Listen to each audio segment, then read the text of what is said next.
भरपूर लेयर्स असलेला खुसखुशीत, खमंग आणि चविष्ट असा लच्छा पराठा, तोही गव्हाच्या पिठापासून. नमस्कार, गीताज किचनमध्ये तुमचं स्वागत आहे. यासाठी आपण पीठ मळून घेणार आहोत. गव्हाचं पीठ घेतलं आहे. यामध्ये चवीनुसार मीठ, थोडेसे पांढरे तीळ आणि थोडीशी अजवाईन घालून छान घट्टसर असं पीठ मळून घेऊया.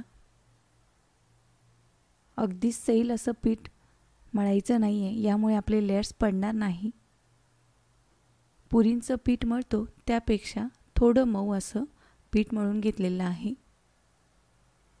तुमच्या आवडीनुसार लहान मोठी साईज जशी हवी असेल त्याप्रमाणे उंडा घेऊन पोळी लाटून घ्यायची आहे.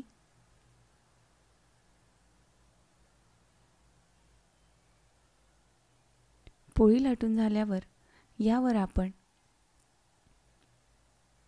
तेल किंवा तुम्हाला आवडत असेल तर साजूक तूप टाकून त्यावर सुकं गव्हाचं पीठ टाकून व्यवस्थित पसरून घेऊया.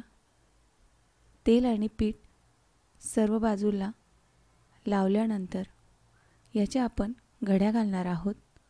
याप्रमाणे एकावर एक अशा घड्या टाकून घ्यायच्या आहे.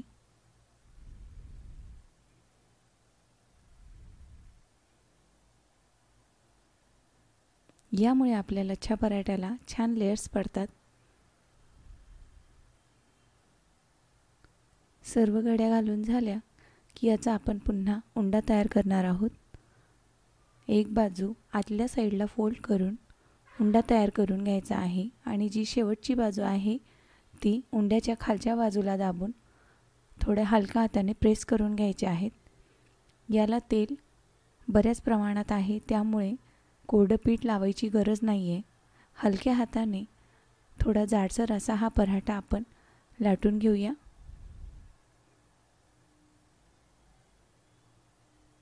तवा गरम झाला की हा लच्छा पराठा छान खमंग खुसखुशीत होईपर्यंत शेकून घेणार आहोत.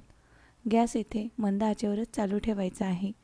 गॅस अगदीच वाढवला, हाय फ्लेम केली तर तो बाहेरच्या बाजूला शेकेल पण आत कच्चा राहील आणि गॅस कमी असेल तर मग तो कडक होईल. म्हणून मंद गॅसवर छान खुसखुशीत असा हा लच्छा पराठा भाजून घ्यायचा आहे. यामध्ये तुम्ही आवडत असेल तर लाल तिखट, कोथिंबीर टाकून अजून छान चविष्ट असा लच्छा पराठा तयार करू शकता. बघू शकता आपण जेव्हा हा पराठा भाजतोय तेव्हाच याचे लेयर्स आहेत ते पूर्ण मोकळे होत आहेत.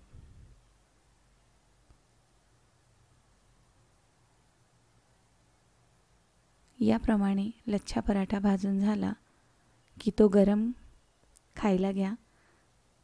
खाण्यासाठी वेळ असेल तर याला थोडं कुस्करून घ्यायचं, म्हणजे तो मऊ राहतो.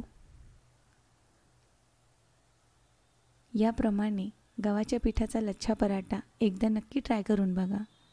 व्हिडिओ आवडला असेल तर व्हिडिओला लाईक करा आणि चॅनलला सबस्क्राईब करा. व्हिडिओ बघितल्याबद्दल तुमचे खूप खूप धन्यवाद. अशा साध्या, सोप्या परंतु चविष्ट अशा रेसिपीज बघण्यासाठी गीताज किचनला नक्की सबस्क्राईब करा.